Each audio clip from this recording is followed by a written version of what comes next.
members unmuted, but if you are not speaking, if you could mute yourself and then unmute just to avoid any background noise, that would be helpful. Thank you.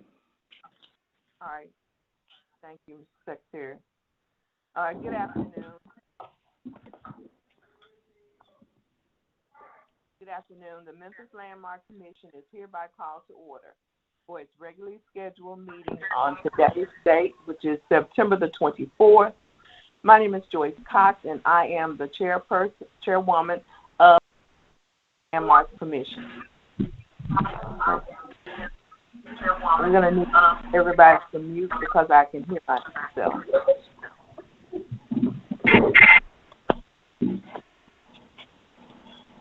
Mr. Ragsdale serves as the Executive Secretary of the Commission. Mr. Ragsdale, may I get a roll call, please? Yes, Madam Chair. Commissioner Warren. Present. Commissioner Strong. Present. Commissioner Norcross. Present. Commissioner Boyd. Present. Chair Cox. Present.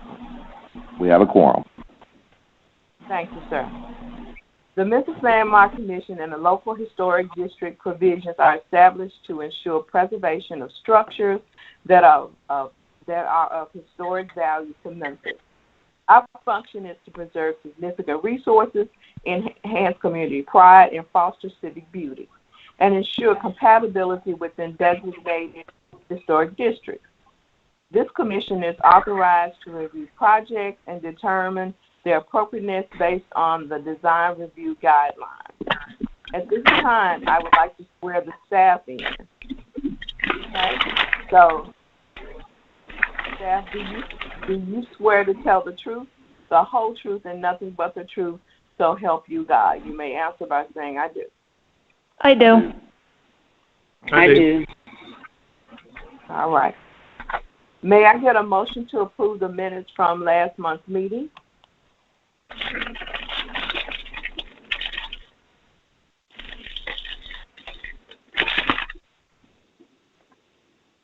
This May I is get a Commissioner motion? Warren. I move that Commissioner Warren speaking. I move we approve the minutes from last month. Thank you. All right, Mr. Secretary, all those in favor signify by saying A. A. Okay. A. Thank you. All right. Is there any opposition? You may say so now. Thank you. Motion passes. Mr. Secretary, please provide a secretary's report, if there is one for this month, and then explain the procedures for this meeting. Yes, Madam Chair. There is no secretary's report, but I do want to note two items from the agenda. Item number 3, let's see, MLC 20-070, 2471 Broad Avenue in the Lees Woods Historic District was at the Board of Adjustment yesterday for a variance, which it was not granted, so it will not be heard today. And then item number 14, which is MLC 20-122, 2226, and 2228 Oliver Avenue in the Cooper Young Historic District will not be heard. We received information late from the applicant that they wanted to amend their application, and it was past the time that we felt was appropriate for to be heard at the meeting, so it will be held until the October meeting. Okay, well, during the process of the meeting, if you would just remind me of those, and yes. I would appreciate it. Okay. All right, thank you. And I will explain the procedure of the meeting now. The procedure for this meeting will be as follows. I will introduce each case as listed on the agenda. For each case, staff with the Office of Planning and Development will give a presentation. At the conclusion of the staff presentation, the applicant will have 5 minutes to present his or her case. After the applicant's presentation, the Commission will hear first from those speakers in support of the application, then from those speakers in opposition to the application, and the speakers will each have 3 minutes. And then finally, the applicant will have 3 minutes to provide rebuttal. These times do not include time for questions from the from and answers to the members of the commission. The chairwoman may provide additional time provided both sides are given equal amount of time. All parties who wish to provide testimony to the commission will be sworn in by the chairwoman. We have a number of speakers who informed the staff prior to the meeting that they wish to provide statements during the meeting, and we will hear testimonies from those who have joined our telephonic meeting today. I will call on each speaker when it is their turn to deliver their statement. After all parties have been heard, the commission will close the public hearing, make a motion, and then deliberate on the case. All motions made by this commission will be made in the affirmative. The bylaws governing the commission require the affirmative vote of a majority of the attending members to approve an application, regardless of the number of commission members present. The commission may also vote to hold an application for a period of 30 days. Madam Chair, I submit that all cases have been filed in proper order, all applicants have been notified of this hearing, and all notices requirements have been fulfilled. Thank you, Mr. Secretary. At this point, the board will establish a consent agenda. To establish the consent agenda, the secretary will call out each eligible case. If any member of the audience, staff, or board or a commission member objects to a case being placed on the consent agenda, he or she should do so by a show of hands when the secretary reads the case. And once the consent agenda is established, the board will vote on all cases placed on the consent agenda as a whole and not hold individual public hearings on each case. Mr. Secretary, which items on our agenda are eligible to be placed on the consent? Yes, Madam Chair. Item number 5, MLC 20-091, 223 Buena Vista Place, Evergreen Historic District. Item number 8, MLC 20-108, 1060 Mita Street, Cooper Young Historic District. Item number 9, MLC 20-112, 1760 Benton Avenue, Central Gardens Historic District. Item number 10, MLC 20-113, 386 Williford Street, Lees Woods Historic District. And I would like to add a friendly amendment to that case that the window pattern on front and sides of home shall be consistent. Item number 11, MLC 20-114, 319 Williford Street, Lees Woods Historic District. And I would like to add the same friendly amendment that the window pattern on front and sides of home shall be consistent.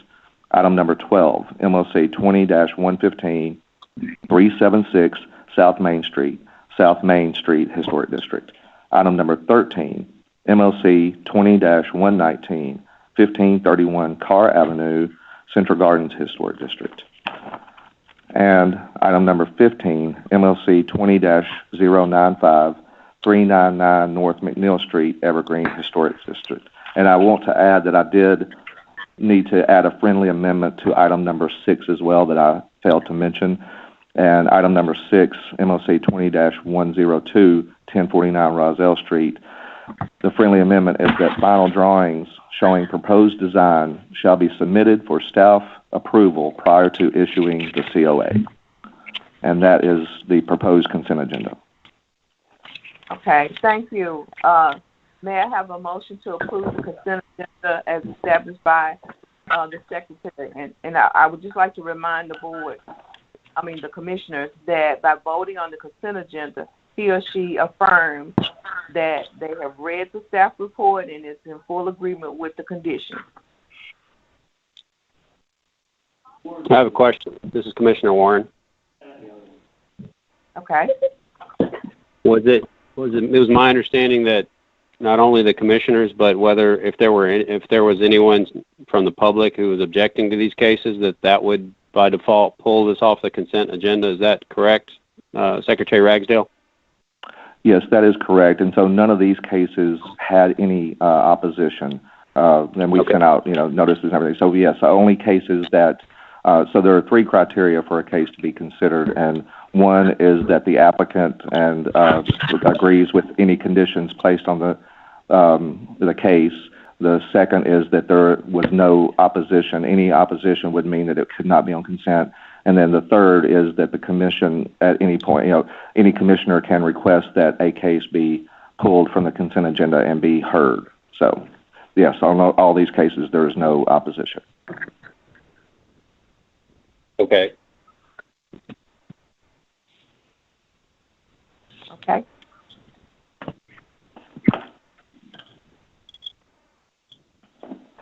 Can I get a motion, please?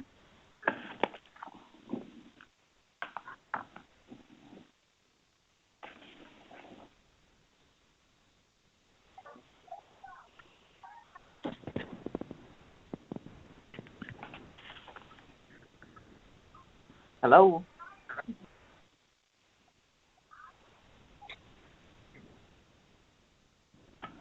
May I have a motion to approve the consent agenda?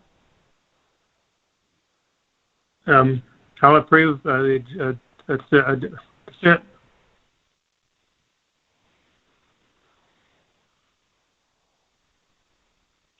I move to approve the consent agenda. I get a second, please. Can I get a second, please? Second. All right.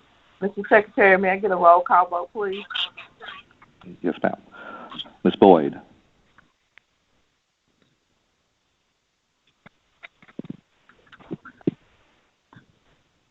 Mr. Warren. Yes. Mr. Norcross. Yes. Ms. Strong. Yes.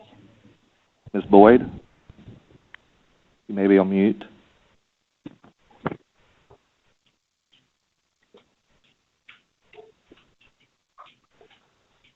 Let's make sure we still have. Thank you. And Chair Cox. Yes.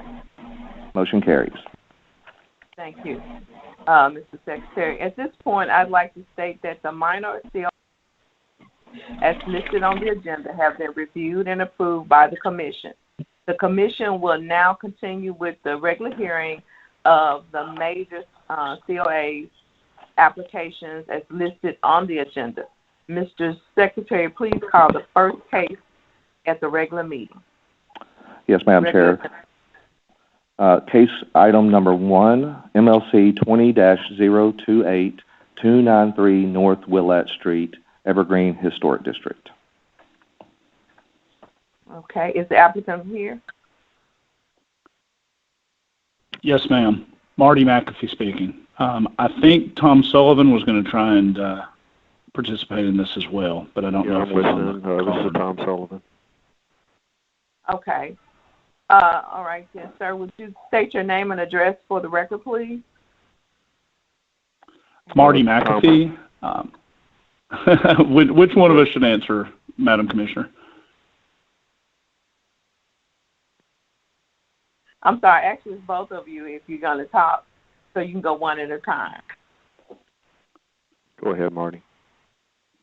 I'm Marty McAfee, and my address is 323 North McNeil, Memphis, Tennessee, 38112. Go ahead, Tom. All right. This is Tom Sullivan. Do you want my business address or home address? Whichever is relevant to this case.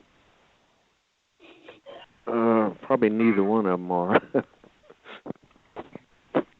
But well, you choose. Yeah, my business address is 251 Germantown Bend Cove, Cordova, Tennessee.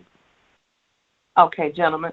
Would you raise your right hand and repeat after me, please? Do you solemnly swear to tell the truth, the whole truth, and nothing but the truth, so help you God? I do. I do. Thank you. Have you had an opportunity to read staff's report? I have. Are you guys Yes, I in have. agreement? Okay. Are you all in agreement with it? I have a concern about the two areas on either side.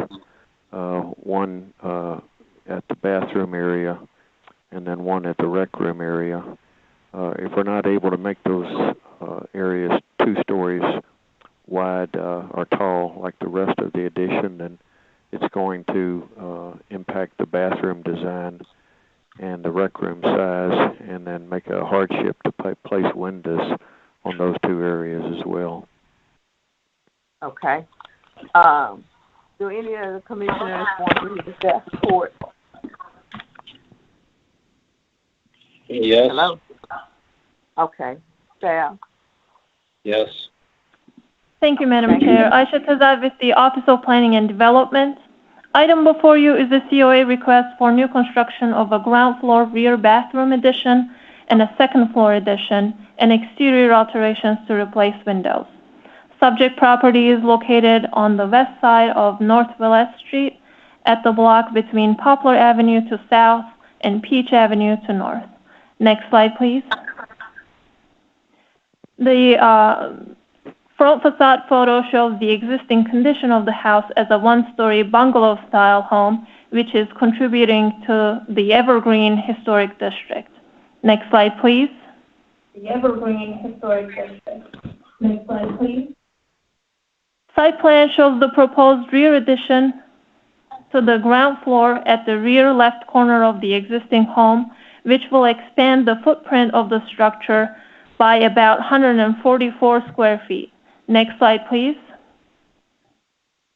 Proposed front elevation shows the second floor addition with hardy stucco panels and batten boards, architectural shingles at the roof, and windows matching the first floor windows in style and size. Next slide, please. Proposed side elevations show the second floor addition to be pushed back about 13 feet from the front wall of the first floor, keeping the form of the existing half-width front porch as original. Next slide, please. The staff believes that the proposed addition and exterior alterations meet the design guidelines requirements in terms of materials and location, and we recommended one condition to reduce the mass and scale of the proposed second floor addition. Next slide, please.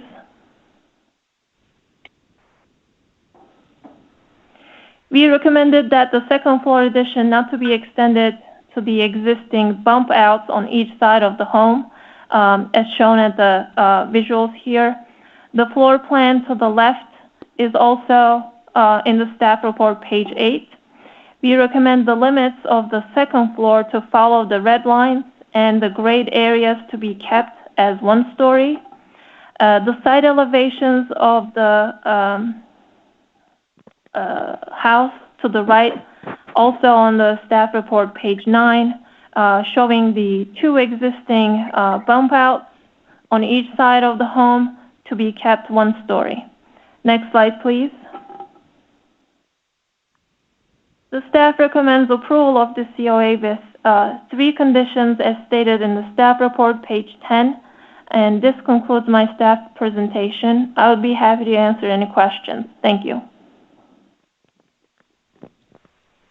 Okay, do any of the commissioners have questions for the staff?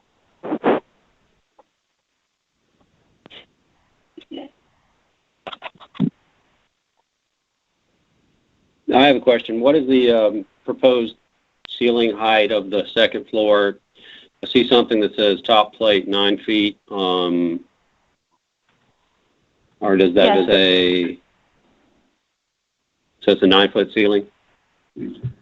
Yes, based on the provided elevations, the ceiling height is shown as 9 feet for the second floor addition.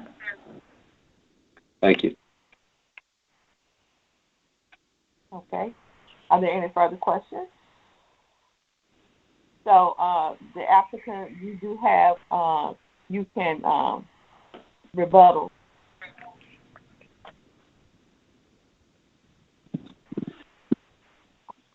Marty, do you want to respond? Do you have something, Tom? I'd rather you do it, but... Okay.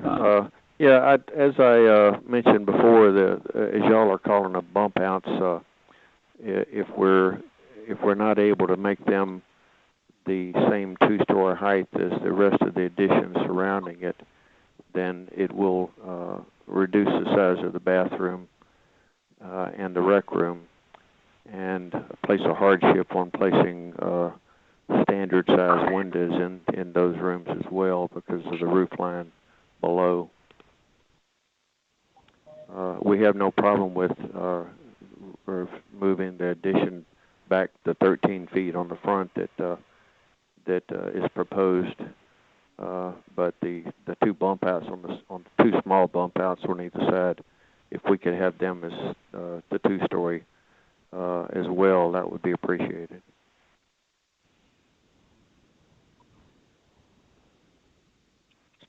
Okay. All right.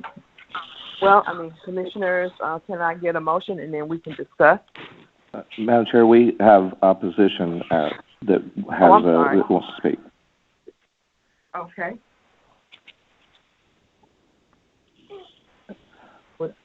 So we have Mr. Jeremy Williams on the phone with the Evergreen Historic District. Okay, Mr. Williams, you can you can go ahead and give us your name and address, and I'll swear you in. Yes, ma'am. My name is Jeremy Williams. I live at 105 Clark Place. Uh-huh. Okay, do you solemnly swear to tell the truth, the whole truth, and nothing but the truth to help you God? Yes, ma'am. All right, you may go ahead. Thank you. We are appreciative that staff and the applicant have made effort to rework this application. We do support the new construction of a ground floor bathroom addition, and we do support the applicant's desire to add an airplane-style second floor, but we do not believe that the current plan meets with the design guidelines. Specifically, the proposed second floor addition is not visually compatible with surrounding buildings due to its scale and massing, which the design guidelines specifically mention. We do feel that the current design is a significant step in the right direction, and we would be glad to see this addition completed, but with a further reduced footprint that is more in keeping with the airplane style of second floor additions, which we have included some examples of in our comments to staff, which should be in the staff report. We remain concerned that the second floor addition fits the criteria in Memphis Unified Development Code of a dwelling unit, which would mean that the proposed construction does not conform to zoning for this area. We are thankful to staff and the applicant for clarifying the second floor layout in the most current revision of the application. That concludes my comments. Thank you for your consideration. Thank you. Applicant, you do have an opportunity to speak as well now.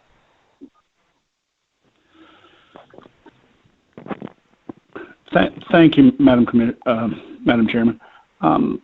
If I understood the recommendations of the staff, one other concern I'll make about not going the full width of the house where the quote unquote bump outs lie is that I'm not really sure that we could build a good solid structure up there if we don't put the weight of the walls on the walls that for the second story on the walls that exist below it, so that they'd be weight bearing, because that would hold the whole second story.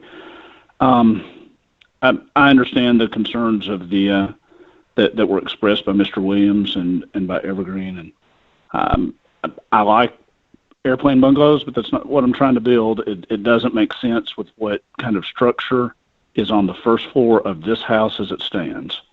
The first floor of this house, instead of having a full attic to support a second story or to support the roof, has a vaulted ceiling over about 1/3 of the north part of the house. It just doesn't have the structure that it would need to do that without building it.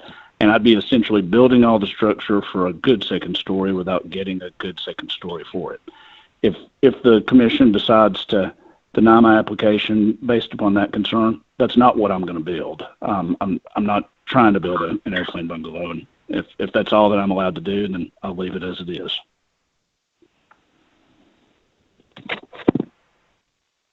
All right, thank you, sir. Can I get a motion, and then the commissioners will discuss? This is Commissioner Warren. For the purposes of discussion, yes. I submit a motion to approve our agenda item G1 case MLC 20-028. Second. Second. This is Commissioner Strong. Okay. You're being recognized. I'll take the lead here and say something. This is Commissioner Warren. I find this project's really pushing the limits of what is an appropriate second-story addition, and there are 6 or 7 letters of opposition that have highlighted that very fact. And I think that the staff's suggestion is a very small concession in light of the scale of what's being proposed here. This is a very, very large addition, and I'm not completely comfortable with it. I think the staff's recommendations is entirely appropriate, and, you know, we're talking about 18 inches of space in those rooms that doesn't even change the functionality of that bathroom, for example. And you can have your opinion, but I have mine, you know, and so I think it's pretty typical to try to let the an existing first floor roof line be maintained as much as possible so that the second floor addition springs from within the boundary of that existing roof. It helps to reduce the mass and scale, and I'm sure that's what staff was trying to do with that condition. I guess a comment from my fellow commissioners that aren't in the building profession, I don't think that a structural consideration is relevant here. This is wood construction. It's very forgiving. The loads are extremely small, and this is nothing that a LVL beam or some sort of wood, you know, a dedicated wood beam could not handle. I don't want us to feel that there's some sort of structural hardship with the staff's recommendation. All right, thank you. Anybody else?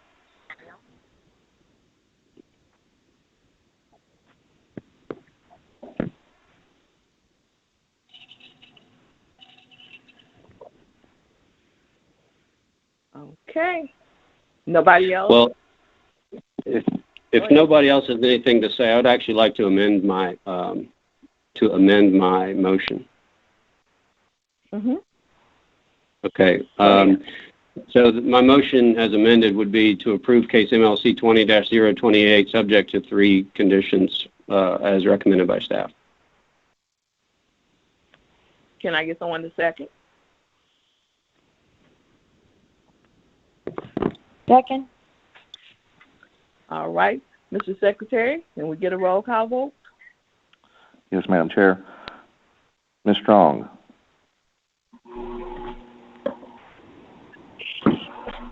Yes.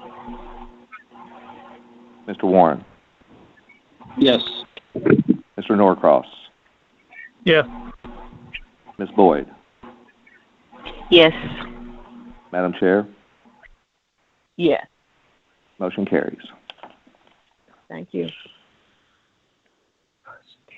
Okay. All right, our next case.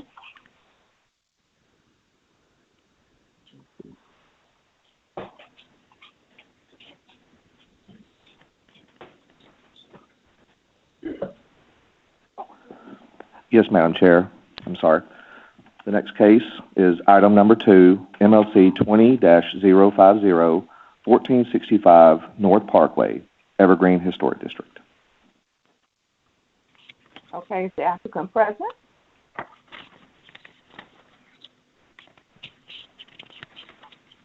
Yes, Madam Chair.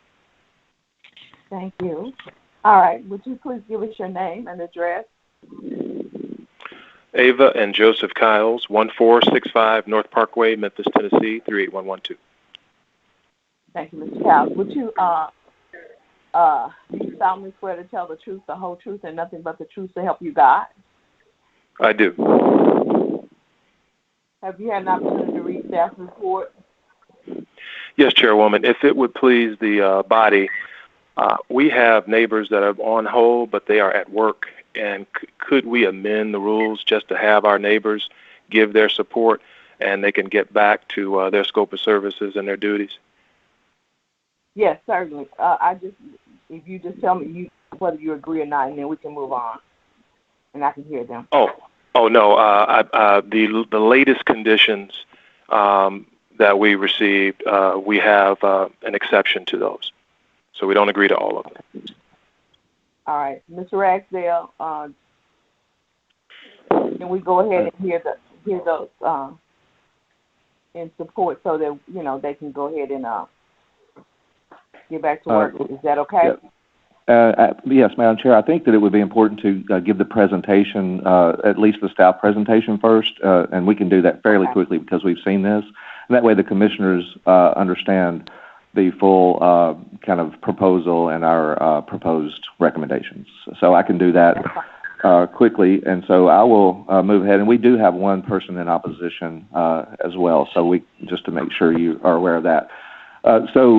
Yes, Madam Chair, this is agenda item number 2, 1465 North Parkway. This is a project that we are familiar with, and it has been held for several months, but it was on the agenda a few months ago, and I think we did discuss some of it. But it's a proposal for a retroactive COA for some additional work that is different from the originally approved COA. Next slide, please.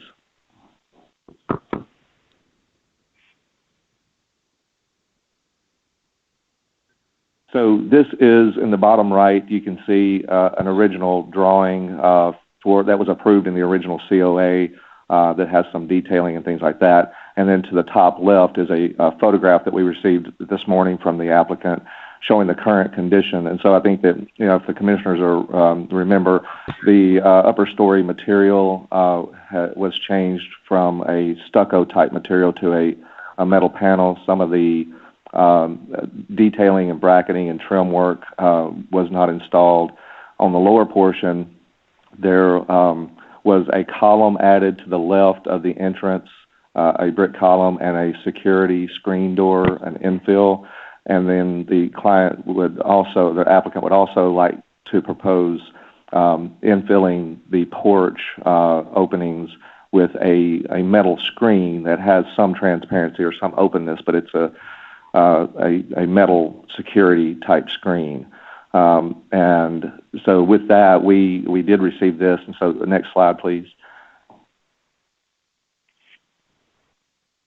We did not make a recommendation. So that's a list of the things that are changed as it relates to the originally approved COA. Next slide. And while staff did not make a recommendation on this, we did, after receiving the photo, we did take a look and wanted to offer, next slide please, offer a few things for the commission to consider, design alterations to the current conditions that would be more in line with the originally approved COA. So if you can see this image on the lower left is the original condition of the home, and of course we know that it was damaged by fire and the entire upper floor was removed, and so we're really focusing on what is being built back on the second floor, but also on the first floor. So the proposed recommendations for us for your consideration and discussion would be to add a trim around some of the windows to give some of that original dimension that is typically seen in the neighborhood and from original construction. Add caps to all the columns similar to what was on the original house, and they were on the original approved drawings in the COA as well. Remove the new brick column to the left of the entrance and the brick infill and the security door, and to not install the metal infill screening, the security screening to enclose the porch. And then our original proposal was to rake so there's been some new brick installed in close relation to the existing brick, and so there was a dimensional difference there. Our recommendation was going to be to rake the mortar joints of all the new brick to closely match the existing. The applicant did inform me earlier prior to the meeting that they actually have begun, and I don't know how far along they are, but have begun to actually fill in the mortar joints of the existing to match the new. And so that's just a difference in the photo that you see and the recommendation potentially. With that, that concludes my presentation, and I'm available for any questions. Okay. Do any of the commissioners have any questions? Well, let's go ahead and hear. I think we need to do that real quickly.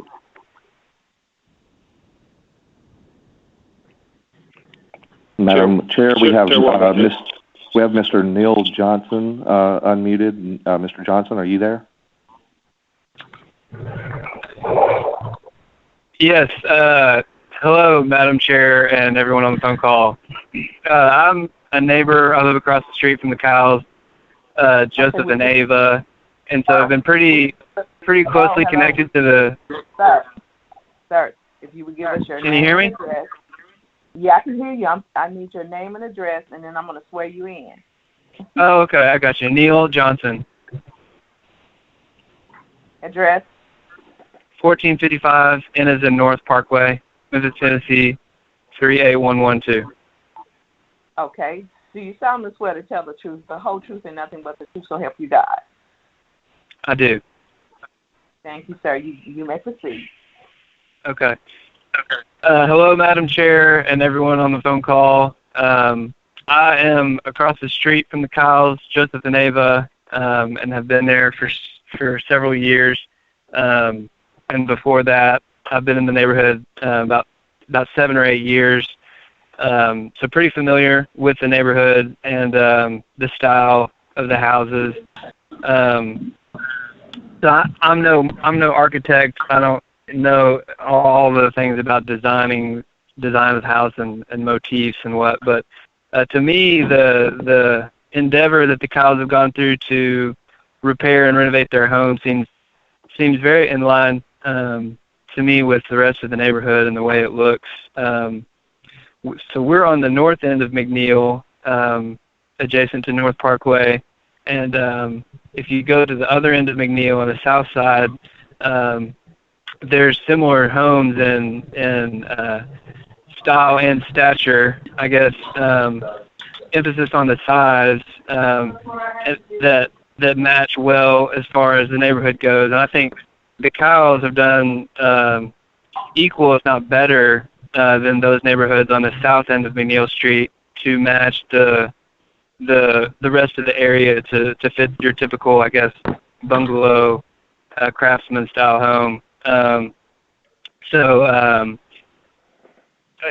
in big strokes, I don't have a problem with any of the renovation that they've done. I think they've done a good job to make it blend in better than some of the other homes that have recently been renovated have. As far as some of the detailed things that have been pointed out, I don't have a problem. Certainly with the one that stood out to me was the brick column. I'm right across the street. I have 2 brick columns. It's symmetric and it makes sense. I don't really know any houses in the neighborhood that don't have 2 brick columns. That just have a single lone standing brick column. So that one seems odd to me as something to balk at and ask them to remove the column that now is symmetric and certainly mimics the rest of the neighborhood. But everything else, just generally speaking, I think the renovation was done in a responsible way to blend in with the neighborhood. And then I guess one comment I'll make is that... Mr. Johnson, I just want to let you have about 15 seconds. Okay. In context of their situation with the house fire that they had a few years ago, I'll just add that at least they tried to, or they're making efforts to keep their allocations and resources in the neighborhood and reinvest where they could have easily not. So they're good neighbors, and I hope you'll consider my thoughts. Thank you, sir. Thank you. Okay, so is there another one? Is there someone in support or opposition? Yes, Madam Chair, we have Mr. Brian Bledsoe. Mr. Bledsoe, you're unmuted. Hello, Mr. Bledsoe. Would you give us your name and address, please? Yes, my name is Brian Bledsoe, and I live in 520 North McNeil, directly next door to Mr. Joseph. Okay, sir. Do you solemnly swear to tell the truth, the whole truth, and nothing but the truth, so help you God? I do. All right, you may proceed. Okay, well, let's see, I don't have too much architectural experience either, but I can say that from the beginning of the build to where we are now, that Mr. Joseph has done an outstanding job in keeping his neighbors in the loop. I think that his house is really fantastic, and it is a good job. He's done an excellent job in keeping it in line with the other homes in the neighborhood. I know that a lot of people in our neighborhood have gone by and taken a look at the house, and we've all commented on what a wonderful job he's done. The house does look similar to the other homes in our neighborhood. It is well done. It has been, I would say, an excellent addition to the neighborhood. And from what I can tell, again, I've looked at it extensively from the outside, that the architects have done an excellent job in maintaining, equality throughout the neighborhood. I hope that these words have helped you, and I hope that he is given every opportunity to succeed. Okay. Thank you, sir. We appreciate you. Thank you. Mr. Secretary, is there another one?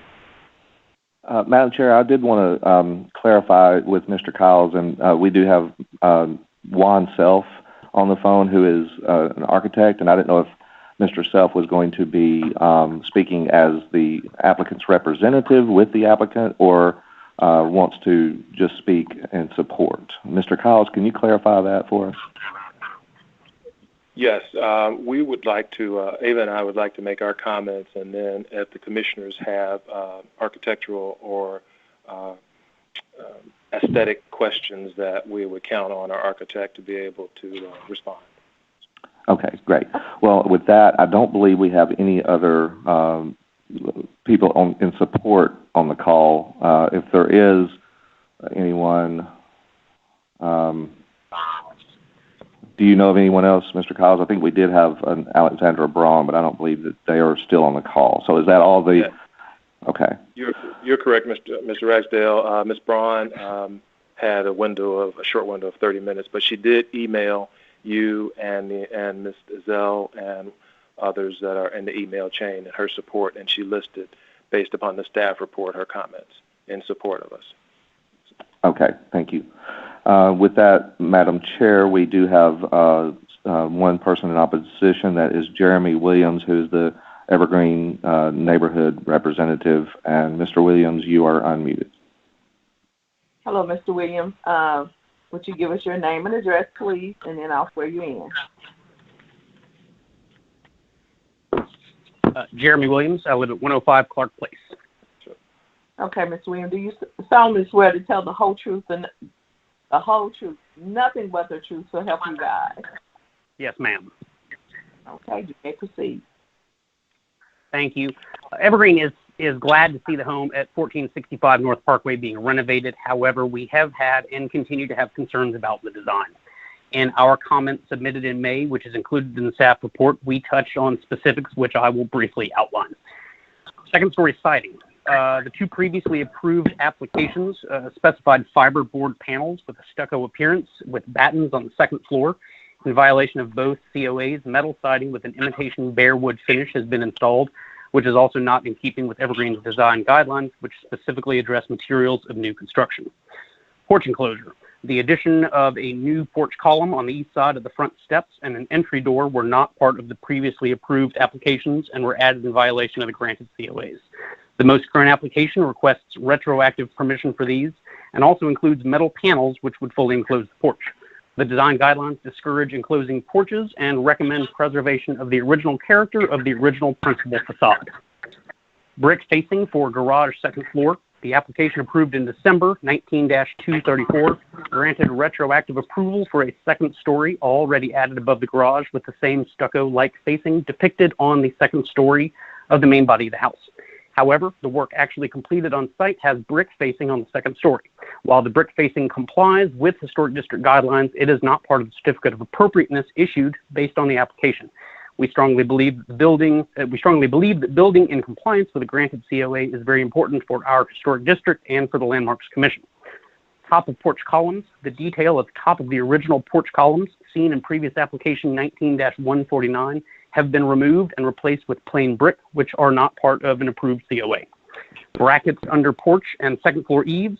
In both previous applications, brackets were shown at the eaves of the porch. Both COAs required their use on the second floor as a condition of approval, yet there are no brackets present on either floor. Window sills and head trim. In both previous applications, historic appearing trim and sills were included but are not present as built. Second story bay window. Both previous applications show the bay window above the west porch falling completely under the proposed roof line. It has seemingly been expanded since the roof has been extended to cover it. In addition, the half timber detail shown in the original drawings has not been installed. This concludes my comments on this application. Thank you for your consideration. Thank you, sir. Mr. Kyles, you may rebuttal. Instead of rebuttal, this will be my opening comments, Chairwoman, if that's okay. That is fine.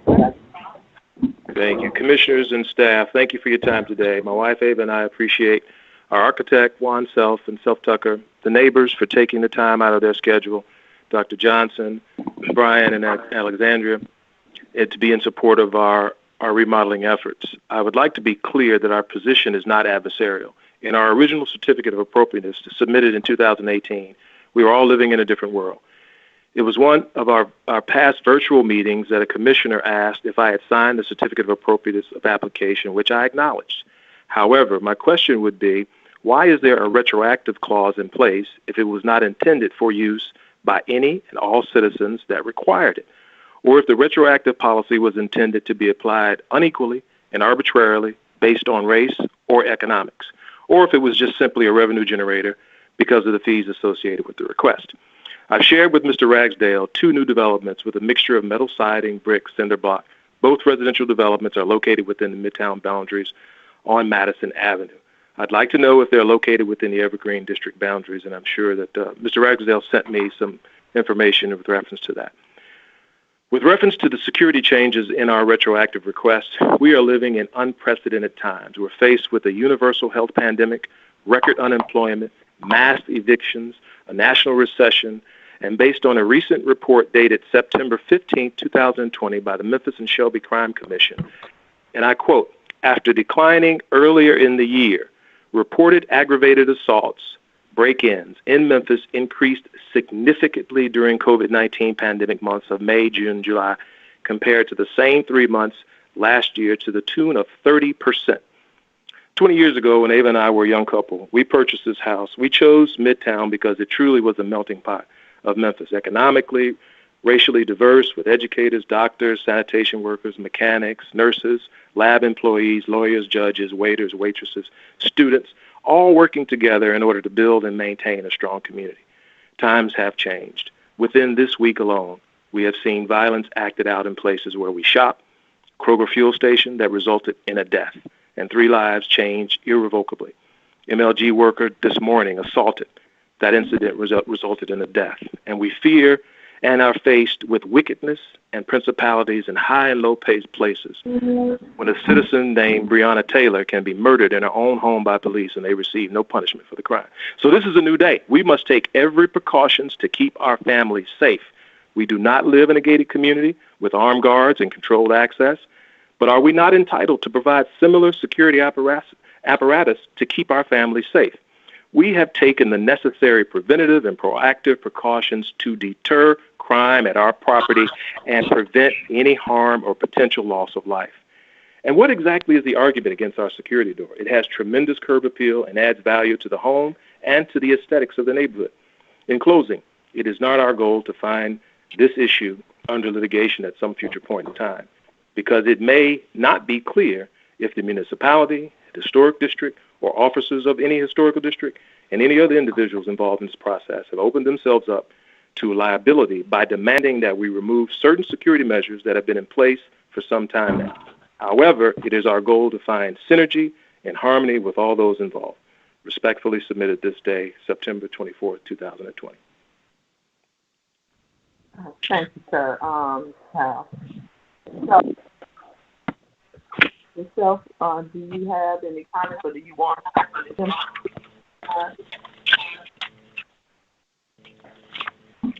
This is Juan Self that I need to. Yes, I'm sir. at 480 Martin Luther King, Memphis 38126. Right, Mr. Self, do you solemnly swear this is the whole truth and nothing but the truth, so help you God? I do. As Mr. Kyle stated, I'm really, my primary presence is to answer any questions that the commissioners may have with respect to the project. Of course, I also give deference and respect to Mr. Williams of the Evergreen community. And a number of those points, I think Mr. Kyles has already, in our discussions, conceded with respect to the trim and the brick. And if I may speak for Mr. Kyles, I think the only point was the security door that he, has indicated in his statement that is needed. In fact, one of my recommendations he's also accepted, and that is with respect to the brick columns, to rake the joints rather than infill the joints. So, but my primary purpose is to answer any questions that the commissioners may have.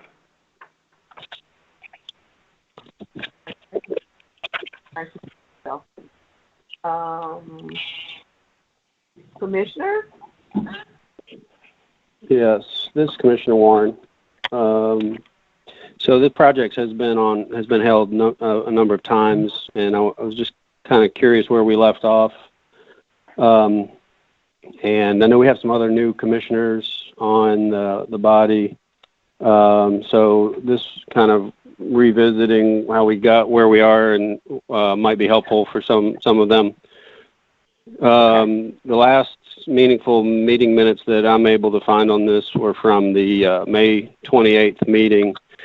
And when the case was before the commission on May 28th, there was an initial motion by Commissioner Prosser. Essentially, it was a fairly draconian motion in the sense that it moved to require the building to be built as it was originally approved, and that failed by a 1-5 vote. Subsequently, I submitted a motion, and I'll read it, to hold the application for 1 month, to have the applicant work with staff and to research the feasibility of painting the metal siding and adding larger wood trim around the windows to bring the project closer in compliance with the elevation design concepts previously approved as part of 19-234, and also that the applicant revise the elevations of the principal facade to be to scale and to reflect what is possible with this project. That's a direct quote from the meeting minutes. So I guess my question is, it's for the applicant and staff if necessary, what efforts have been made on the part of the applicant to, quote, to sort of bring this into harmony to address this, as the applicant submitted any additional drawings since May 28th? Commissioner Warren, thank you for your questions. In terms of the elevations, our architect can speak to it. I believe in that last meeting there were questions about our window size and scale, and all of the property on our windows and our sizes are built to scale. Our elevations were built to scale. So I'm not certain what the question would be, because that's inaccurate. No, it is inaccurate to state that the elevations were built as submitted. They were not, and what we're trying to do now is find the easiest way forward. The last approved drawings indicated stucco, brackets, wood trim around the windows, and I could go on. So when you say elevations, I'm trying to figure out so are you meaning? I'm meaning the hand-drawn. An elevation is a drawing of the facade of a building. So the hand-drawn elevations that were the last approved drawings of this project are significantly different than what was built, and that's obviously why we're here and have been stuck here for a while. I see. I understand. I understand. So that's why in my statements I asked a simple question: why is there a retroactive policy? Why do you have a retroactive clause if it's not meant to use? I mean, this is fluid. I mean, architectural design, development, construction, and is it not allowable?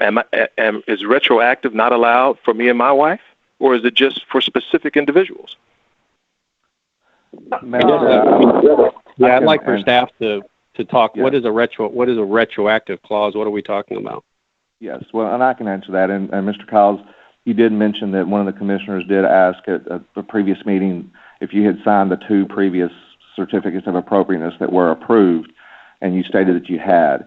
And we don't have really a retroactive policy, but when someone does something in the field that is not on the approved COA, then we have to have some action, and we try to allow some possibility to come and work with the commission to resolve those issues.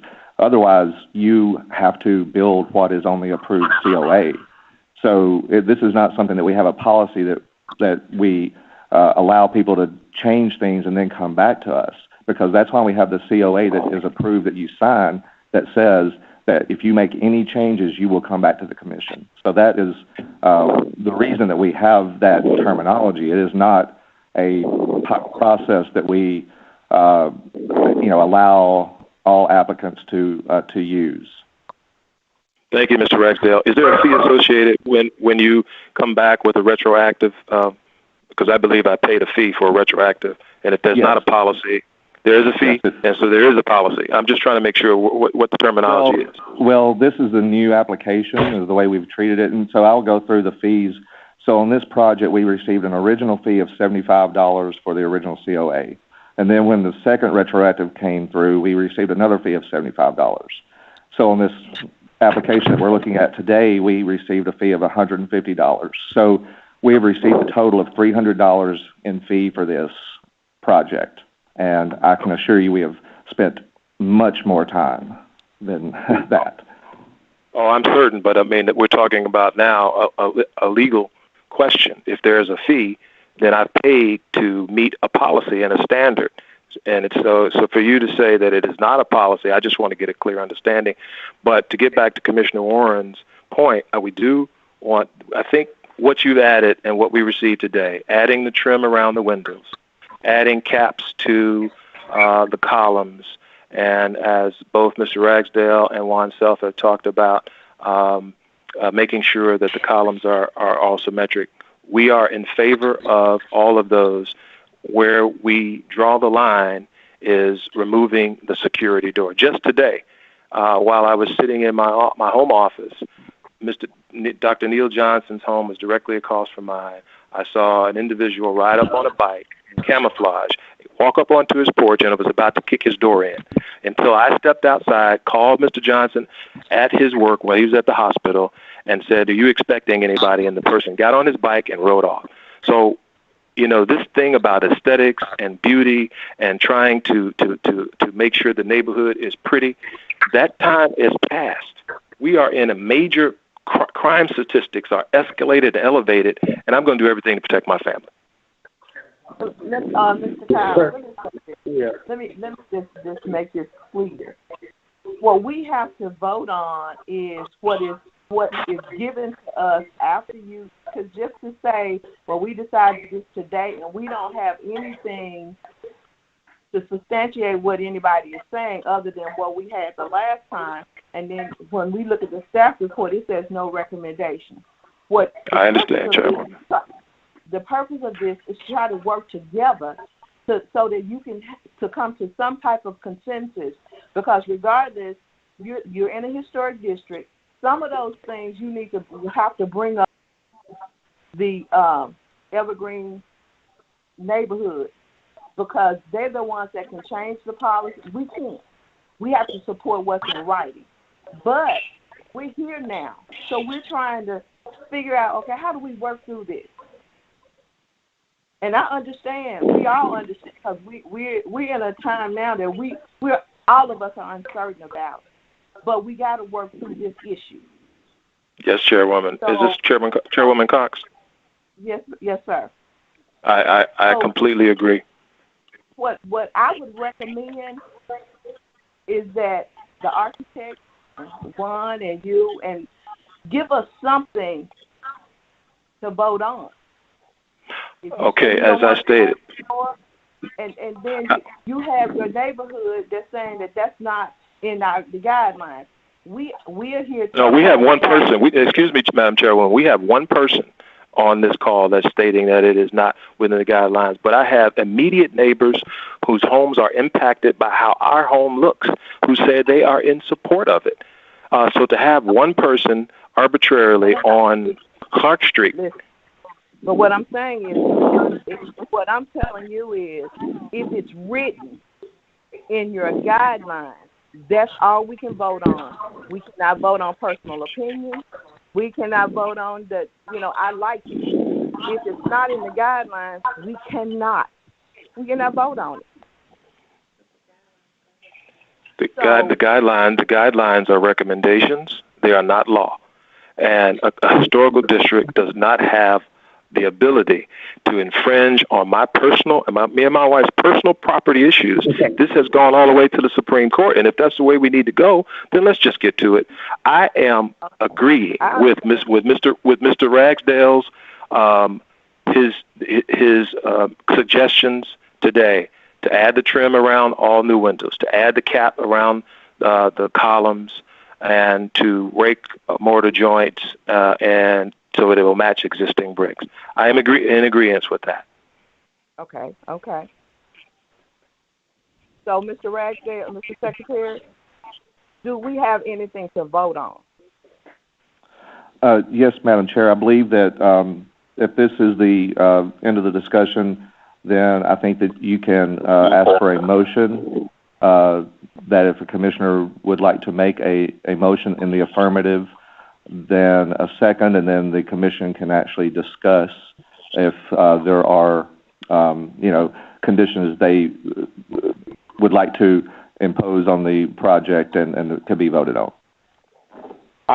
This is Commissioner Warren. I have a further question. So this notion of enclosing the front porch, obviously, Mr. Kyle feels very strongly about it. And I'm certainly sympathetic to crime concerns, et cetera. And we hear all kinds of, and I don't mean to belittle it, but I'm going to say tangential concerns, whether it's somebody saying, please don't cut down that tree, for shade and the environment, or that project's going to cause me drainage problems with stormwater. And crime is real, but it is tangential to this discussion about the historic guidelines. And so the enclosure of the front porch, I'm trying to work with you here, and I'm looking at the guideline the way it's written, and it says the enclosure, I'm quoting the Evergreen guideline. It says the enclosure of carports, porches, porte-cocheres, and other covered area on the principal facade to create additional habitable square footage is usually not appropriate, should be avoided. Notwithstanding, if such enclosure is permitted, it should be accomplished in a manner that preserves the original character of the original principal facade. So my point is, I think we have something to work with there, perhaps. I don't think that you are enclosing the front porch to make it habitable square footage. We actually rejected a retroactive case, if you want to call it that, last month, where someone had put new windows with glass on their front porch. But my problem, my issue with this enclosure of the screen porch is I don't know what it is. I don't have any visual representation of it. I don't have a drawing. I don't have a cut sheet of the system that's being proposed. And as such, I don't know if a way forward is to approve all of it except for that part. Can you, Commissioner Warren? Commissioner Warren, Kyle, let me finish. We will accept that. We would accept that, Commissioner Warren. Well, and let me just sort of direct my question to staff who's familiar with the project as much as anybody. It seems like, was there once an image, or do we have anything to share with us about what this enclosure of the front porch looks like? I mean, we see a photo of the door and the brick infill. Yes, Commissioner Warren. We in the staff report there were some photographs of a proposed something that would be similar to, and I think that our director is now working behind the scenes to pull up the staff report here. Actually, we're working here to pull up the staff report and give you the page number. If you have that handy, there is. let's see. There are some images that are Page examples. 12 of the staff report. It's Okay, page 12. of the staff report. Yes, thank you.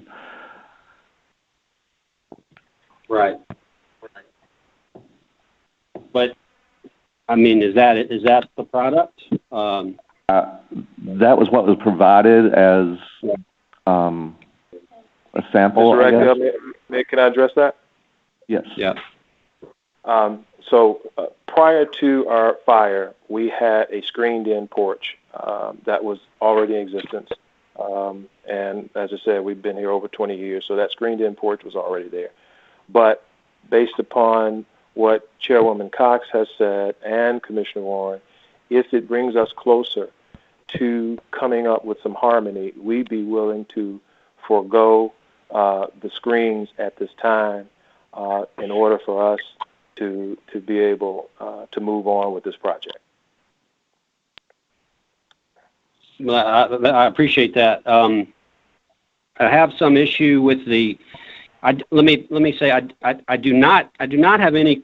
I have very minimal concern about this new column that was added on the left side of the stairs. You know, is it true fidelity to what was proposed? No, it had 3 columns, but as your neighbor stated, there's nothing terribly wrong with 4 columns. I do have some hesitation about the brick infill that created this new door opening at the top of the stairs. And Mr. Kyle, I'm wondering if the new system of security, and I hate it that door is there, but if the new system of security could have a double gate or something that matched the main infill, you know, the staff's recommendation or suggestion, if there is one, in the most recent sort of PDF sketches was remove new brick column, infill, and security door. Do not install metal screen. I think to really do this in the most clean and visually minimal way would be to actually take out the brick wall infill between those 2 columns and to have the entire space be screened with some kind of future security. Do you have any reactions to that idea?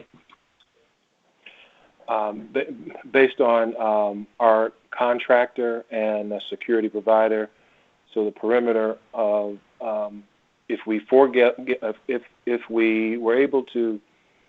decided that we were going to go with your recommendations and not have the metal screens, based on the cameras and the direction of forcing traffic to that door, in order to secure that size and weight of that metal door, it would need to have the current structure to support it. Mm-hmm. Okay. But Juan our architect, Juan Self, has talked to me about some translucent, for instance, to brighten that area up a little, maybe take the panels off of the back of it so that it'll brighten that area up, and if someone were to walk up, we could see them and they could see us. But based upon our camera system and giving up the access, because even now, what we're giving up, Madam Chairwoman and Commissioner Warren, is someone could still, that porch is only about 5 foot tall, so someone could still run and jump and climb on that porch. However, we do have cameras located that will pick them up and alert us. Okay. Mm-hmm. Mm-hmm. Okay. Thank you, Mr. Cowles. All right. Do we have a motion? I think I can put one together. Okay. So this is Commissioner Warren with a motion. Give me a second to compose some papers. This is Commissioner Warren with a motion to approve case MLC 20-050. And subject to the conditions of, I will say 3 out of 4 of these unofficial staff recommendations. The first being to add trim around all new windows, and I would extend that to say not just facing the parkway, but facing the side street. And I think that trim, you can work with staff to make sure that we put in a trim of an appropriate width there. I'm assuming that trim will be painted an accent color, but work with staff on the actual width of that trim. The second condition would be to add caps to the tops of all columns on the porch, some sort of articulated brick or if it were simulated stone or something, but to put a capital, as we would call it, on the top of all those columns. Would forego removing the new brick, and that would be that's the third itemized sort of list, which I'm not endorsing. So my third condition would be to rake all mortar joints to match existing, if that is still possible. And I guess we can have a discussion about that motion and that item if needed. Okay. Yes, we will. Can I get is that it?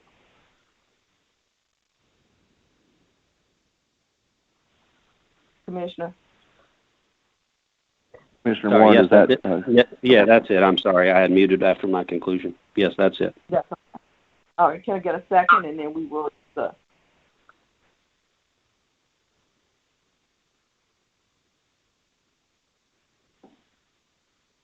I'll second that. Nope. Thank you. All right, commissioners, the floor is open for discussion.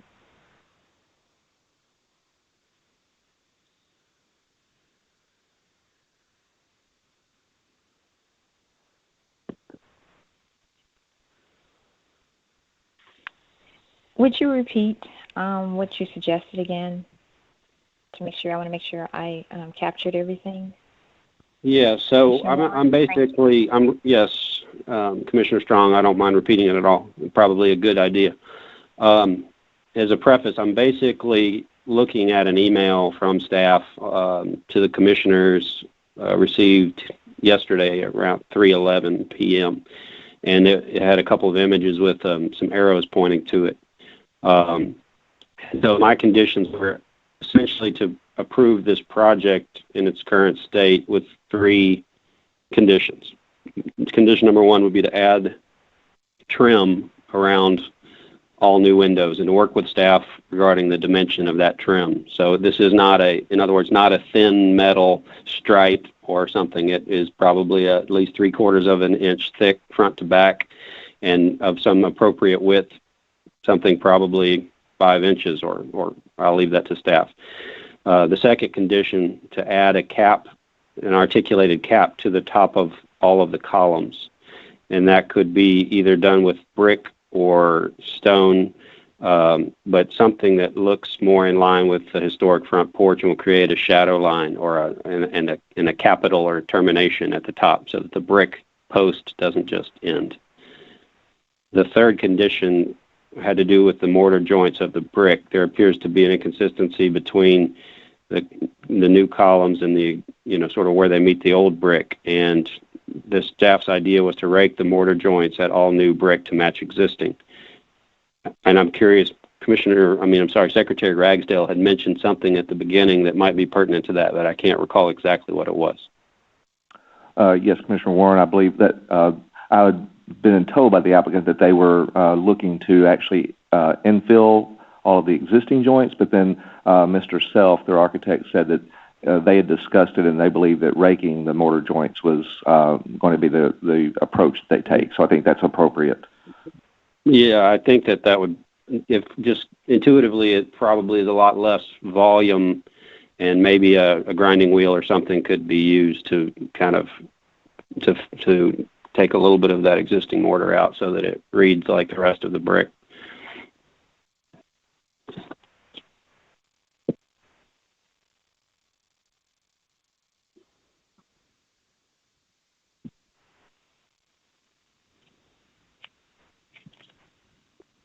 Okay.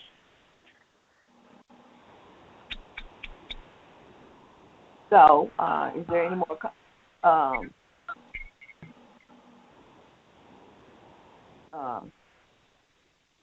Does anybody else want any more clarification or anything, commissioners?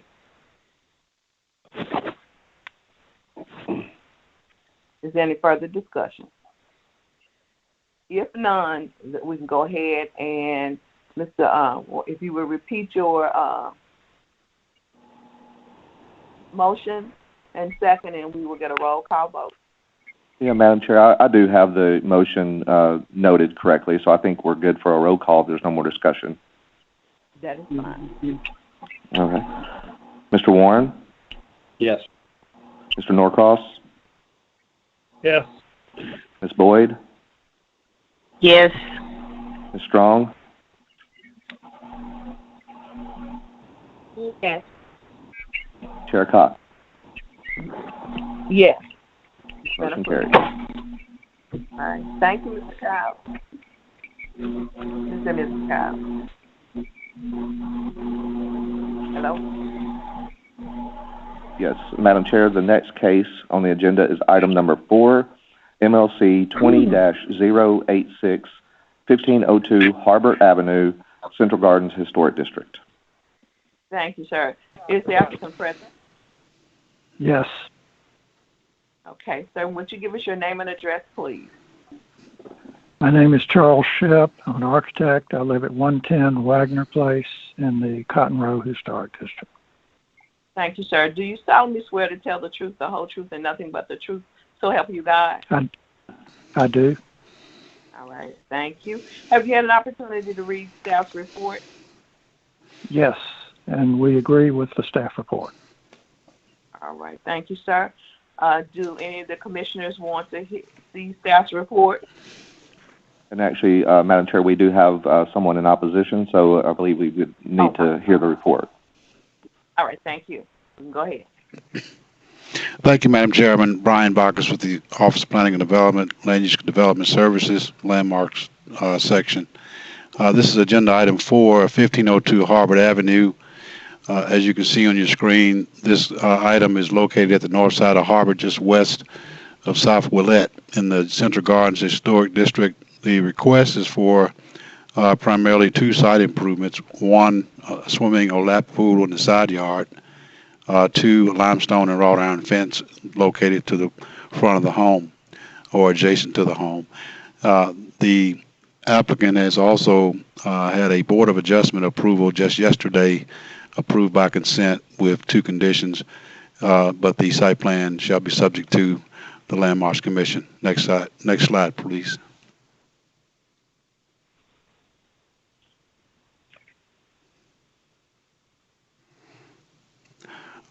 This slide shows the previous site improvement plan. As you note on the right side of your screen is a parallel lap pool that runs parallel to the side yard or the east side yard.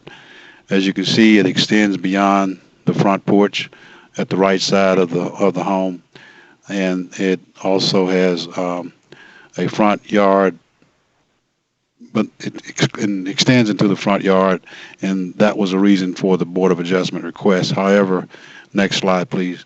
The applicant has revised their site plan to show moving the lap pool or swimming pool just to the front of the house, also to include a wrought iron fence and limestone columns. To the right of the screen, you'll see the adjacent neighbor's portico share. You see 2 columns there with the drive on the east side of the side yard. The swimming pool will be adjacent to that property line. It will also be enclosed with a 6-foot high wood cedar fence. The rear of the property as well will be enclosed with iron fence, 4 feet high, with limestone columns and limestone base. Next slide, please.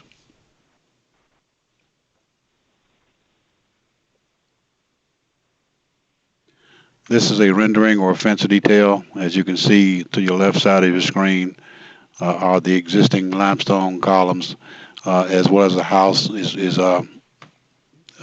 a limestone facade, and the applicant is proposing a wrought iron fence and gate on the existing porch adjacent to the lap pool or swimming pool, and also limestone columns with a base. This, as you can see, the wrought iron fence will be atop the limestone base to include limestone columns a maximum of approximately 4 feet in height. If you look to the right of the screen, the total height of the fence will be 4 foot, 2 foot base with 4 feet of wrought iron fencing to include a maximum height of 6 feet. Also to the right is a neighbor's portico share. This is drawn in just for reference to show you how close to the property line or at the property line the fence will be. So that's the graphic that you will be approving if you wish to do so. The applicant has revised the site plan. This was held several times based on revisions by recommended by staff, as well as trying to meet with the neighborhood to try and come up with a compromise. However, I believe that the neighbors' compromise, there was no compromise or agreements between neighbors. The applicant had no choice to go forward with the Board of Adjustment case. We also had, there was opposition at the Board of Adjustment in June, I believe, and the applicant heard the case was heard on yesterday and approved on consent. Next slide, please.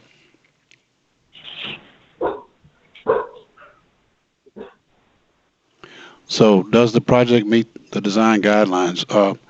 All the guidelines have been met except for the site improvement 4C. As you can see, a transparent side yard fence, which this is, a wall is perpendicular or fence perpendicular extension toward the house, shall be set back a minimum of 6 feet from the front exterior wall, not including the porch. All such perpendicular fencing should be front fencing. So the request does not meet that guideline. The transparent fence is not set back 6 feet from the front exterior wall of the home, but is set back beyond the front portion of the wraparound porch. Staff has recommended approval of the application or the COA based on the fact that the applicant has agreed to set the fence back beyond the front porch. It is aligned with the corner of the house at the right side, and we believe the wrought iron fencing is a transparent fence, and the pool will not be seen behind the fence. So we're recommending approval based on those the applicant setting the fence back farther from the front of the house, and also to include wrought iron fencing to make the fence transparent. Next slide, please.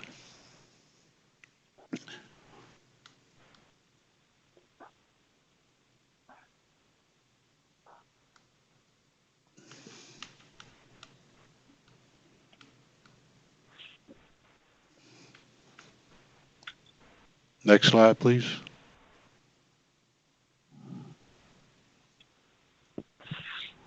Mr. Bacchus, I'm not sure if we have a next slide on this one. Okay, I don't believe we do. I'm sorry. Okay, my bad. I thought I added there were no conditions. I'm sorry. I apologize. I just wanted to also include that we received 2 letters of support that came in after the publication of the staff reports for both items, for the BOA case and as well as the landmarks case, from Robbie and Michael Weinberg, who lives at 1503 Harbert. I believe they are across the street from the applicant, which is an odd number, so they are across the street. And the immediate neighbor, I'm not sure if it's Mariah Lee. I'm not sure where they live, but they say they are the immediate neighbor. He or she is immediate neighbor of the Binghams. So, Madam Chair, that's all I have, and I believe we do have opposition from the Central Gardens Historic District. Thank you. Thank you, Mr. Bacchus. We will hear the opposition now, and then we'll entertain questions. Is that okay? Yes, Madam Chair. Ms. Rainwater is the representative of the Central Gardens Historic District. Ms. Rainwater, you are unmuted. All right. I'm Shelley Rainwater. Your address? I live at 1432 Harbert. Okay, Ms. Rainwater, do you solemnly swear to tell the truth, the whole truth, and nothing but the truth, so help you God? Yes, ma'am, I do. Okay, you can proceed, please. Okay, Central Gardens is opposed to this based on a couple of our guidelines. First, we have one that says side yard setbacks should be maintained. This would not be. And another that says a side yard fence shall, and that's the key word, shall be set back 6 feet, not including the front porch.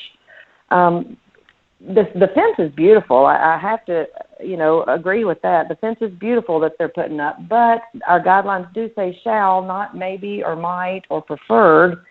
In addition, we did a site visit to the house a couple of months back, several members of my committee, and we found that the space is tiny, as you can see from the drawings. It's about 8 feet between the fence and the side of the porch.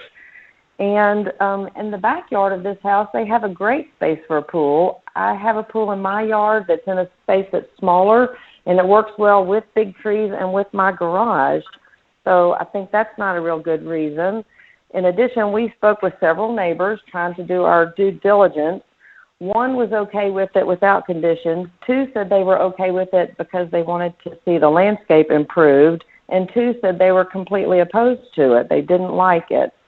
So in general, I also spoke with the architect who drew the plan, and he said he drew it as an example of what could never be improved because it just wasn't practical, but that the applicants presented it anyway. We're concerned with putting a pool in a side yard, not just the fence, but the pool, because we fear the precedent that will set for letting people do such things. Our guidelines do not address pools, but the UDC does and places them in the backyard, probably why our guidelines don't specifically address them. We would love to see them put a pool in the backyard and enjoy it, but we do have very small lots in our neighborhood, and we can't have everything. We can't have tree houses and basketball courts and parking and swimming pools and everything in lots that are, 50 feet or 60 feet wide and 150 feet or less deep. So I think that's about all I have. Thank you for listening. Thank you. The applicant can rebuttal if he just wants to those comments. Thank you very much. Yes. I'm Charles Shipp, and I am an architect, and I'm working with the Binghams on this. The landscape architect is Andrew Hayes, and he has laid the pool out. The reason the pool is in this location is this house has a unique issue in that it shares a driveway with the house immediately to the west of it. Because of that, the cars have to be parked in the backyard. In addition to that, they have 2 boys. They're very sports oriented. They've got a basketball goal back there. And they want a lap pool, not a swimming pool. They want a lap pool, which requires it to be at least 42 feet in length. And that will not fit where they have open space in the backyard. The pool should not be an issue in this case because it is not visible from the street or from the neighborhood. The neighbor immediately to the east of it is Mariah Lee, who wrote in favor of it, and that's her porte cochere that was referred to by Mr. Bacchus in his presentation. This does fit at the rear of that porte cochere, and actually will make the houses look further apart than they do right now. Visually, that just is the way it works. The issue of the fence being set back, out of curiosity, I lived, by the way, in Central Gardens for 25 years, was a member of the board, and also was president of the association. So I'm very familiar with the neighborhood. Out of curiosity, I took the virtual tour, homes tour, that was offered this year since I couldn't do an on-site tour. In looking at the 100 houses that were on that tour, Most of them had some violation of the guidelines that are in this historic district. Many had wood fences in line with the front of the house that did not allow the visual that this iron fence does. If you go half a block to the east of this project, Willette, which is one of the major streets, a landmark street in that neighborhood, if you drive from Central to Peabody, most of the houses have front yard fences, some of them all the way to the sidewalk. Several of them are solid brick or solid stucco. Some are stone and iron, and some are brick and iron. But those are in the front yard all the way to the sidewalk or very close to it. What we're proposing is one that lines up with the front of the house, which is done all over the neighborhood in all sorts of You have different... 30 seconds, about 30 seconds left. Okay. All right. That's the... my feeling is that there's really no other location for this pool, and it will enhance the neighborhood as well as this house. I'll be glad to answer any questions. Thank you, sir. Can I get a motion, and then we'll go into discussion if the commissioners don't have any questions of the applicant or staff? This is Commissioner Warren. I have a question of the applicant. And as a preface, would staff be able to put up page 4 of the presentation of the staff report that was distributed? It's a site plan, or it's existing condition site plan.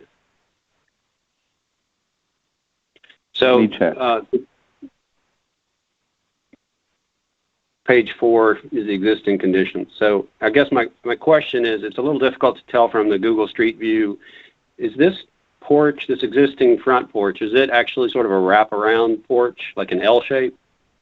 The bottom of the porch is wraparound. The roof is 2 separate roofs. They do not connect. Okay, but is and I'm going back and forth between the YouTube presentation and my own PDF that I've saved. Let me see where we are on the YouTube. The YouTube presentation that I see still shows the last slide. Is there a way that we could look at the existing page? Is the staff report not part of the slides? Not the entire staff report. We take certain images out, but we could look at... Can we find is there a floor plan on the YouTube presentation, the slide that had the floor plan? Yes. So if we could go back, I think probably 3 slides.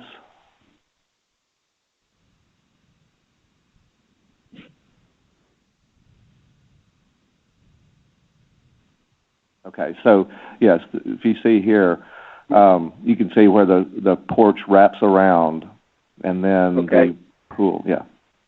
So the gray pencil hatch, which is on the the side of the house, east side of the house, is that at the same elevation as the front porch? The columns are shown in sort of a orange or brown. That is an existing horizontal datum line or floor of a porch, correct? Yes. Yes, it is. Okay. And there are 2 existing columns on the east side of the house? That's correct. Actually, they're 4. Right. They're double columns. Yeah, okay. All right. So that answers my question. And if anybody else has any other questions, that's fine. I'm ready to submit a motion for discussion. So subject to any other questions of the applicant. Okay. Are there any other questions?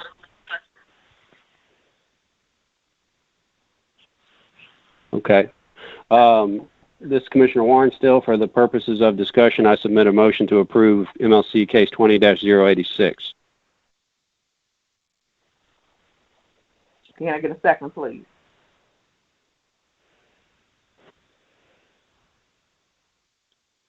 Second. Okay, it's open for discussion, Commissioners.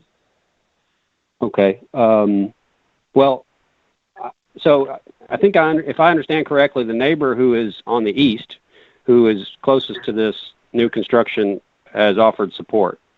I also see that the applicant has revised this design at least once. And I also agree with the assessment and was going to make the same point that this conversation from our commission should have little, if nothing, if not very little to do with the swimming pool. It's a hole in the ground that you cannot see it from the street. So as much as I might be surprised that this might have been approved by the Board of Adjustment with respect to a side setback, it's really irrelevant from the standpoint of the mission of our discussion of the pool is irrelevant with regard to our charge and our, as outlined in our bylaws and in the historic guidelines. So really, it's a question of this fence, a wooden, not wooden, a stone and wrought iron fence. I'm also fairly familiar with the neighborhood, and I think the architect has made a pretty valid point that there are dozens, if not hundreds, of instances of wood fences in particular sticking off the side of a house that are not 6 feet back from the front of the house. And this is a very expensive and attractive fence. It's well illustrated. So I stand by my motion and full support of this project as revised and illustrated here.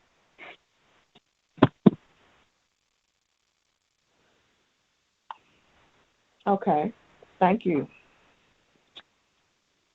Okay, we had that. You made a motion, and now we seconded, right? Did I hear a second? Yes, Madam Chair, we did get a second. Okay. All right. Having no further discussion, let's get a roll call vote, please. Okay. Mr. Warren? Yes. Mr. Norcross? Yes. Ms. Boyd? Yes. Ms. Strong?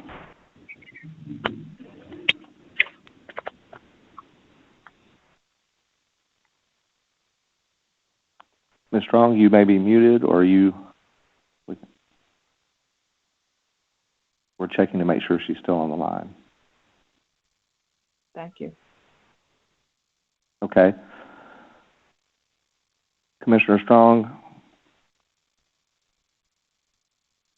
you may have yourself muted. Oh. I'm still on the line.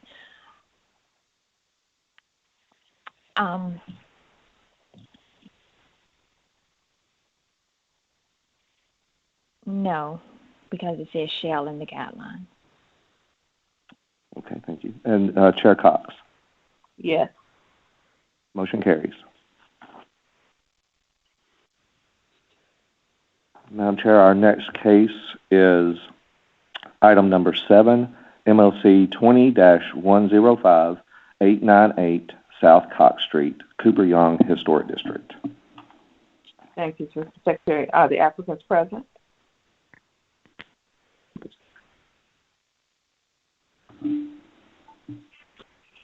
Yes, ma'am. Thank you, sir. Would you give us your name and address? Yes, ma'am. Ken Dixon, and it's 3190 North Avenel, Avenel. Okay. Do you solemnly swear to tell the truth, the whole truth, and nothing but the truth to help you God? Yes, I do. All right, thank you. Have you had an opportunity to read staff's report? Yes, ma'am.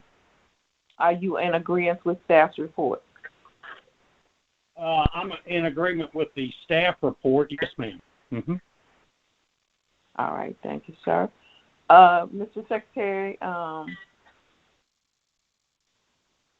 do any of the commissioners want to see the report?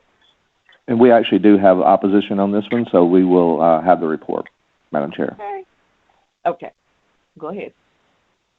Thank you, Madam Chair. Item before you is a COA request for new construction of a ground floor rear addition and 2 new dormers on each side of the existing roof with exterior alterations to the style of the existing roof and new exterior siding.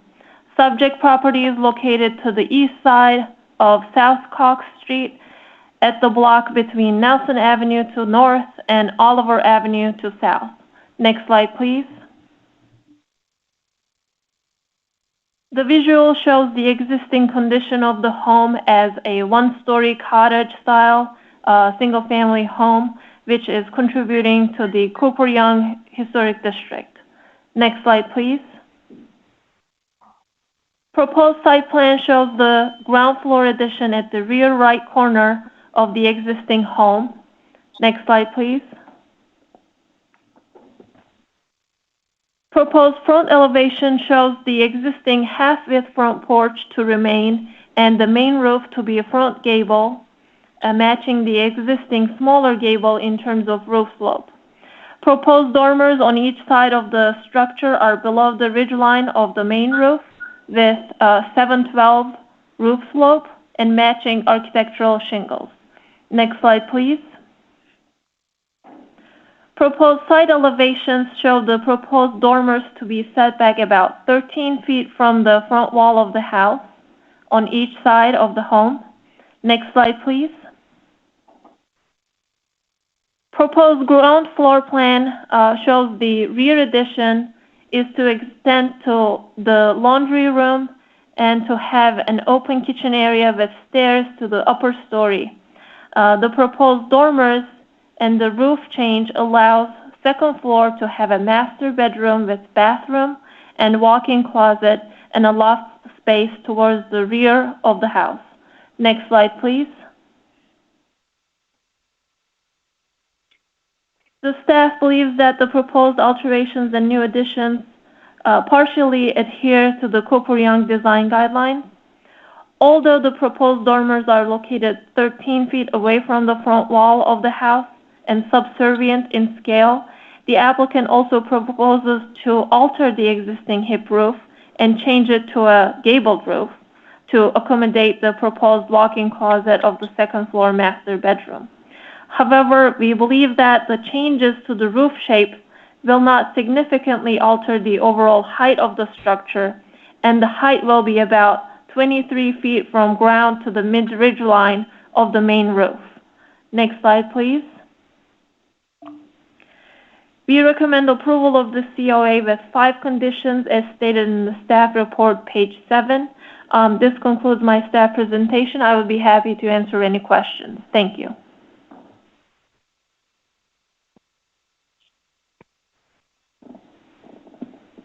Thank you.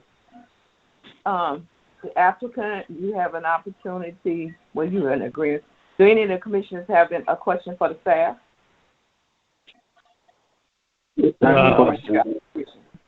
Go ahead.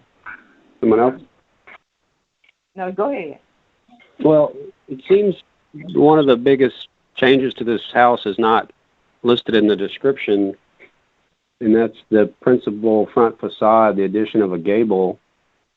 You know, the request says new construction, first floor rear addition, second floor dormer addition on each side of the structure, and exterior alterations replacing siding with new smooth hardy plank siding. But what's not mentioned and is actually not exactly accurate in the drawing, I'm looking at page 12 of the staff report, which is the front elevation.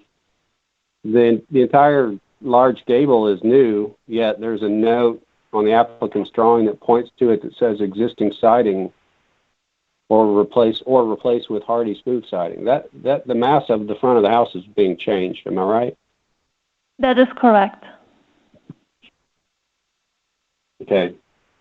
I don't think the staff's. I don't think the applicant's drawing either made a mistake or taken some liberties with the description. Because it's even got it says new vinyl window to replace old window. Well, that wall is not even there. That volume, that space isn't there. I don't know. I don't really, I'm not really feeling great about that. and the drawings of the right elevation and the left elevation, there it is. On the left elevation, it says new 3-tab shingle to match existing. So it does say new roof area, so that's correct. And the right elevation does the same. But it just took me a minute to understand. There's a little bit more to this than we might initially think. Commissioner Warren, to explain the side elevations where it says new roof area, I believe that is the rear part of the house with the rear addition and then the second floor or the roofing of the rear addition. And you're correct. The request for application does not indicate the change to the front part of the roof being changed from hip to gable, but the drawings actually show the change, but it says existing 3-tab shingle. Okay.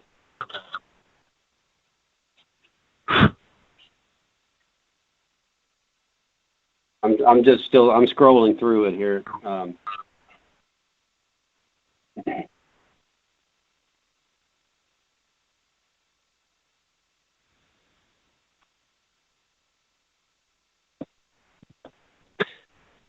If you look at the aerial photograph on page 5 of that staff report, that's kind of the best view of the pyramid shape of the hip roof. So we're adding a gable to the front and the back.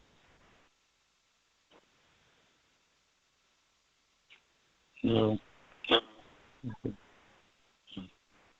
We have the same visual on the YouTube video right now, if other commissioners would like to see it.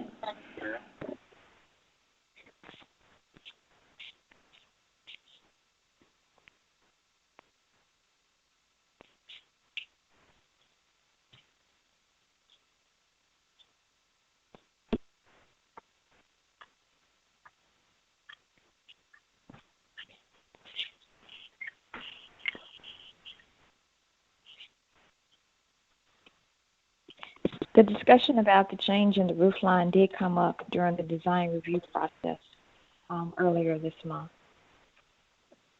Okay. Based on what was on the application versus how the front facade of the property actually looks right now. Right. So I'm not sure it probably wasn't changed, but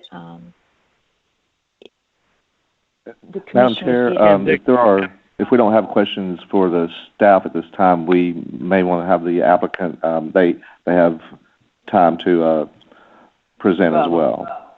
Yes, go ahead, sir. I'm sorry.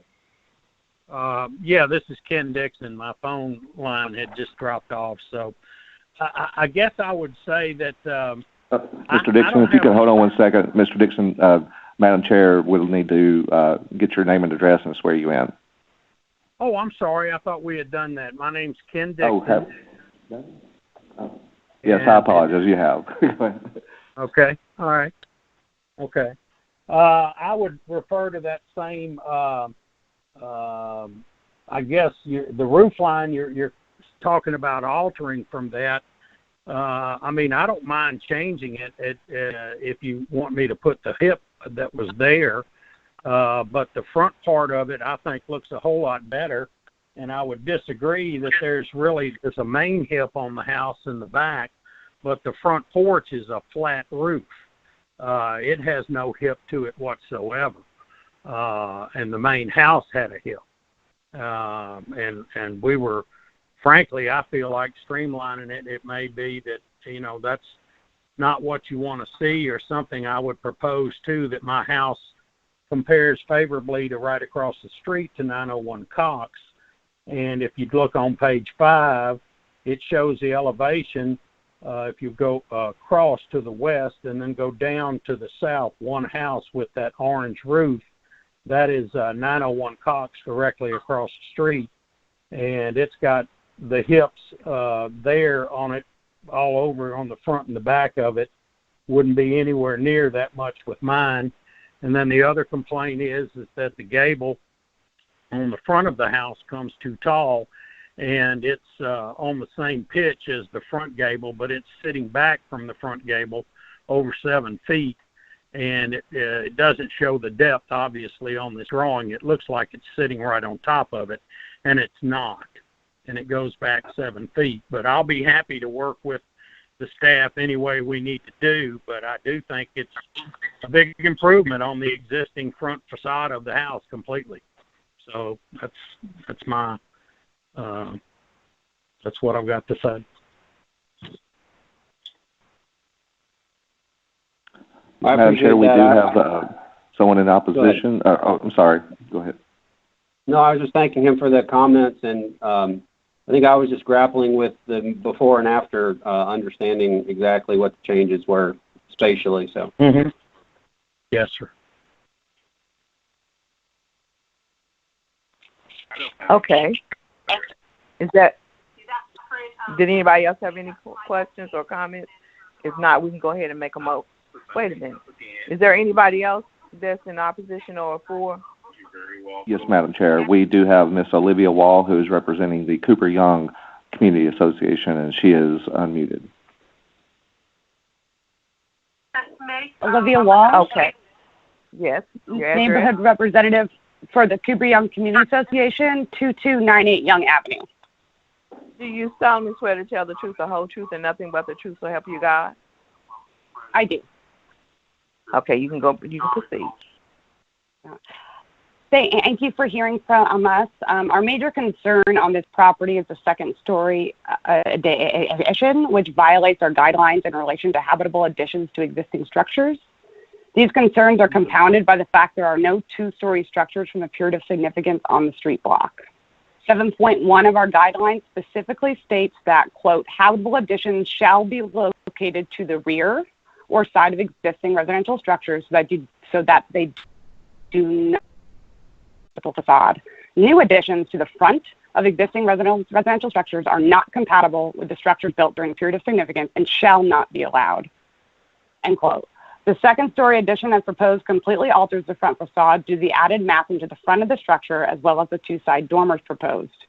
We feel this addition significantly disrupts the streetscape, which has already been irreparably altered due to the number of pre-landmarks new construction. Please help us keep what architectural integrity is left of this street by not allowing the second-story addition, or at least requiring it to be reduced significantly in size and repositioned completely to the rear, which would adhere to our guidelines. A side note, 901 Cox that was just mentioned is very much a half-story and completely to the rear. That's all of my comments. Thank you. Mr. Secretary, are there any more? We're going to make it one of the prettier cars. No, ma'am. Do any of the other commissioners have any questions? If not, we can go ahead and Madam Chairman, do I have time do I have a rebuttal? Yes, I'm sorry. You do. All right.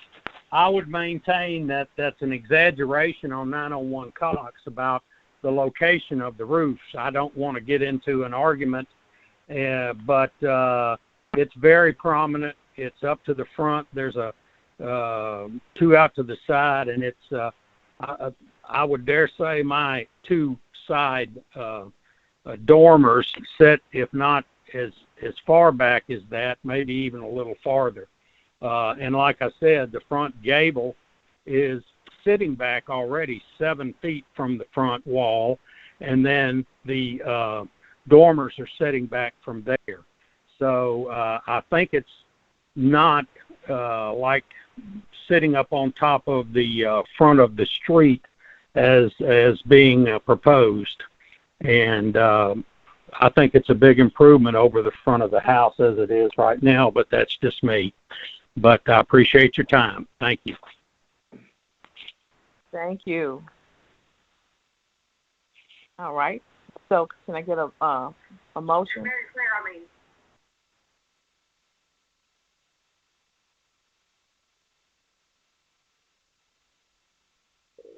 Sure, for the purposes of discussion, I move to approve case MLC 20-105, subject to any staff recommendations. I second that. I'll begin the discussion. I think the speaker in opposition raises an interesting and good point. It's somewhat subjective about how far back this is, or what constitutes being towards the rear. But reading the guideline as she did, habitable additions shall be located to the rear or side of existing residential structures so they do not disturb the principal facade. I think we have something to discuss there as a body, for sure.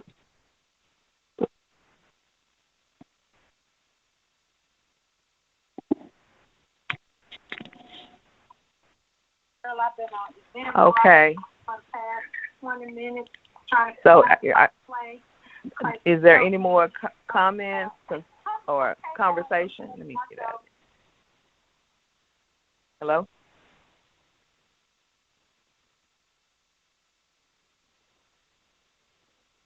Hello? Hello. Yeah. Hello. Yeah, I'm just curious if any fellow commissioners have any thoughts whether this is objectionable or meets the criteria that have been enumerated. Commissioner Norcross, I kind of like what they've done to the front. I know there's a lot of other things we talked about that it seems to fit in that neighborhood.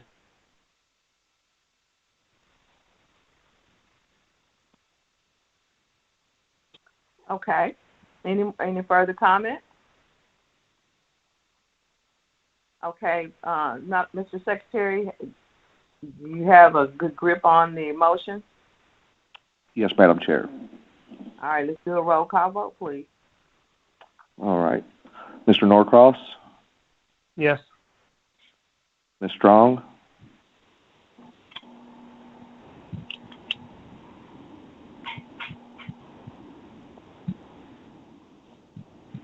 Ms. No. Boyd? I'm sorry. Okay. Ms. Boyd? Yes. Mr. Warren? Yes. Chair Cox? Yes. Motion carries. Thank you. And Madam Chair, that is our last case. And before you adjourn the meeting, I did want to note that there are still several people on the call that were for, I think, some of the cases that were on consent. And if I did not make that clear, I do apologize that once the items on consent were approved, we no longer had to have representatives. So I will make that clear next time. And so with that, we are finished with our docket. It was item 15 now. Item 15 has been moved to another meeting? That was on consent. Yes. Oh, 15 was. I missed that. Okay. Yes. So, business? No, Madam Chair. Okay. Well, I did want to make a point. Cindy is retiring from City Beautiful. We can, I would like for us to send her our well wishes. And as she, when my mom first retired, and I would ask her, "What did you do today?" and she would say, "Nothing." So she can do nothing. Well, I believe she does have a busy schedule already. She's already told me all the stuff that she is planning to do. But hopefully she'll take a little time. I agree. Yeah. Congratulations. I have one question. Sure. I know, Commissioner Warren, you asked about item number 15. Was there a condition you wanted since it's on the consent decree? And since it's been approved, I know from the last meeting, was there a condition? No. I reviewed all of those in advance that were enumerated in Brett's email 11:08 a.m. on Wednesday, and I just, for some reason, had not scratched that one or lumped it in. I thought it was still, I didn't, yeah. So no, I was okay with that being on the consent, and then. Well, that's great news. Congratulations. Well deserved on the retirement. Yes. And let me say this, on Friday, September 18th, I had a 25-year anniversary with the city of Memphis, but I'm not retiring yet. I got a lot more in me. Congratulations. So, more to do. What'd you say? You got more to do. Yes. So, if nobody else has anything else, this meeting is adjourned. It was a good meeting. Thank you, guys. It was good. Thank you. Bye-bye. Thank you all. Thanks. Have a good one.